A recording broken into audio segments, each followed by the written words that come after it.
बिस्मिल्लाहिर्रहमानिर्रहीम। अस्सलाम वालेकुम व्यूअर्स, कैसे हैं आप सब लोग। उम्मीद है कि आप सब बिल्कुल खैरियत से होंगे। आज मैं आपके साथ शेयर करूंगी वनीला स्पंज केक बनाने की रेसिपी, वो भी सिर्फ 3 इंग्रेडिएंट्स के साथ और बिना ओवन के। तो चलिए इसको बनाना स्टार्ट करते हैं। सबसे पहले हमने जिस पैन में केक को बेक करना है उसको हम ग्रीस करके रख लेंगे। ये मैंने 6 इंच का बेकिंग पैन ले लिया है और इसके अंदर मैंने थोड़ा सा ऑयल डाला है और ब्रश की मदद से इसको हम सारे पैन में लगा देंगे। आप टिश्यू पेपर की मदद से भी इसको सारे पैन के अंदर लगा सकते हैं। इस रेसिपी में हम यूज़ करेंगे 3 एग्स और ये रूम टेम्परेचर पे होने चाहिए। इनकी सफ़ेदी और जर्दी को हम सेपरेट कर लेंगे। तो ये आप देख सकते हैं, मैंने एग यॉक्स को और ये हैं एग वाइट्स, इनको मैंने अलग अलग कर लिया है। तो पहले हम एग वाइट्स को बीट कर लेंगे। पहले लो स्पीड के ऊपर हम इसको 2 से 3 मिनट के लिए बीट करेंगे और जब इसके अंदर इस तरह से झाग बनने लग जाए तो फिर हम इसको हाई स्पीड के ऊपर 2 से 3 मिनट के लिए तब तक बीट करेंगे जब तक कि ये स्टिफ फॉर्म पीक्स पे ना आ जाए। तब तक हम इसको अच्छी तरह से बीट कर लेंगे। आप चाहें तो इसको मैनुअल विस्क जो होता है उसके साथ भी कर सकते हैं, लेकिन इलेक्ट्रिक से ये होता है कि बहुत अच्छी तरह से हो जाता है और हाथ से करने में इसमें काफ़ी टाइम लग जाता है। तो ये देखें, ये स्टिफ पीक्स फॉर्म पे आ गई है एग वाइट्स जो है। इसको हम इस तरह से बॉल को उल्टा भी करेंगे तो ये गिरेगा नहीं। इस स्टेज पे हमने इसको लेके जाना है। तो अब हम आ जाते हैं एग यॉक्स की तरफ, जिनको हमने अलहदा करके रखा था। इसके अंदर हम half cup powder sugar add कर देंगे। आप चाहें तो रेगुलर शुगर भी आप इसके अंदर डाल सकते हैं और इसको भी अब हमने अच्छी तरह से बीट करना है हाई स्पीड के ऊपर, यहाँ तक कि इसका कलर जो है वो येलो से बिल्कुल पेल सा येलो कलर इसका हो जाएगा और शुगर और अंडे की जो जर्दियाँ थी वो यकजान हो जाएंगी। ये आप देख सकते हैं कितना लाइट सा कलर इसका हो गया है और शुगर और जर्दी जो है वो बहुत अच्छी तरह से मिक्स हो चुकी हैं। तो अब हम बीटर को ऑफ़ कर देंगे और अब हम इसके अंदर शामिल करेंगे ये जो अंडे की सफ़ेदियाँ हमने बीट करके रखी थी। ये थोड़ी थोड़ी हम इसके अंदर डालते जाएंगे और हल्के हाथ के साथ हमने इसको इसके अंदर फ़ोल्ड कर लेना है। हमने इसको ओवर मिक्स नहीं करना है, बहुत हल्के हाथ से एक ही डायरेक्शन में चम्मच को चलाते हुए हमने इसको मिक्स करना है। तो यहाँ पे सारी जो अंडे की सफ़ेदी थी वो इसके अंदर मैंने मिक्स कर दी है। तो अब हम इसके अंदर मैदा डालेंगे।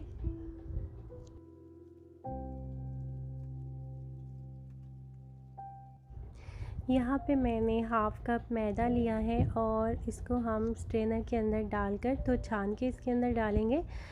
थोड़ा थोड़ा मैदा हम स्ट्रेनर के अंदर डालेंगे और इसको हम छान लेंगे और फिर हम इसको हल्के हाथ के साथ इसके अंदर मिक्स कर देंगे। तो इस मैदे को हम 2 से 3 दफ़ा इसके अंदर शामिल करेंगे थोड़ा थोड़ा करके और हल्के हाथ के साथ हम इसको मिक्स करते जाएंगे। बिल्कुल भी हमने इसको ओवर मिक्स नहीं करना है। तो ये मिक्स हो गया। अब मैं दोबारा से इसके अंदर थोड़ा सा मैदा फिर से डालूँगी और इसी तरह ये सारा मैदा हम इसके अंदर मिक्स कर देंगे।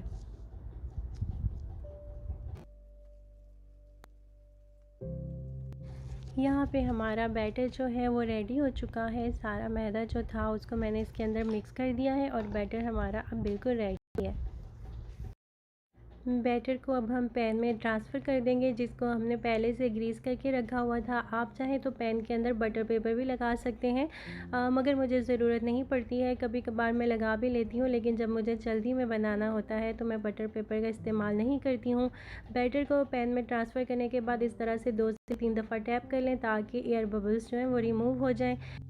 यहाँ पे मैंने 15 मिनट पहले से एक पतीले को मीडियम फ्लेम के ऊपर गर्म होने के लिए रख दिया था। अब ये अच्छी तरह से गर्म हो चुका है। फ्लेम को मैंने लो पे कर दिया है और इसके अंदर मैंने एक स्टैंड रख दिया था और उसके ऊपर बैटर वाला जो पैन है उसको रख के तो इसको कवर कर देंगे और 40 से 50 मिनट तक हम इसको पका लेंगे। बीच में हमने इसको बार बार नहीं खोलना है। ये 50 मिनट के बाद मैं इसको चेक कर रही हूँ। कोई टूथपिक वगैरह भी आप इसके अंदर इंसर्ट करके देख सकते हैं। अगर वो बिल्कुल क्लियर आता है तो इसका मतलब है हमारा केक जो है वो अच्छी तरह से बेक हो चुका है।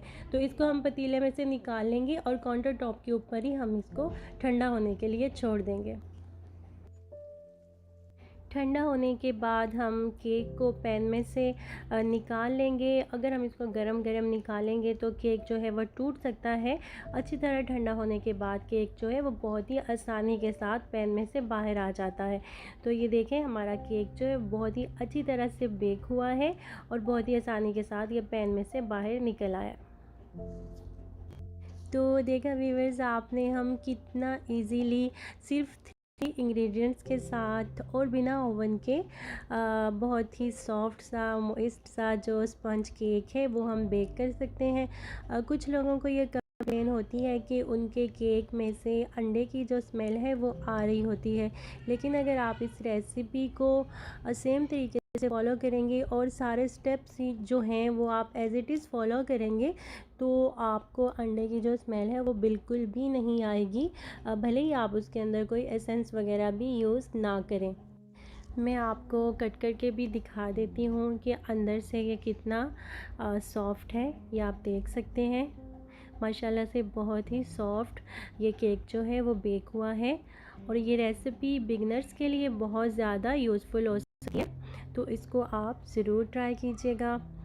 और इंशाल्लाह आने वाली किसी नेक्स्ट वीडियो में मैं आपको केक की जो फ्रोस्टिंग है बिना टूल्स के आप सिंपल तरीके से किस तरह से आप अपने केक को जो है फ्रोस्ट कर सकते हैं, उसकी आइसिंग कर सकते हैं, तो उसका तरीका भी इंशाल्लाह मैं ज़रूर आपके साथ शेयर करूँगी।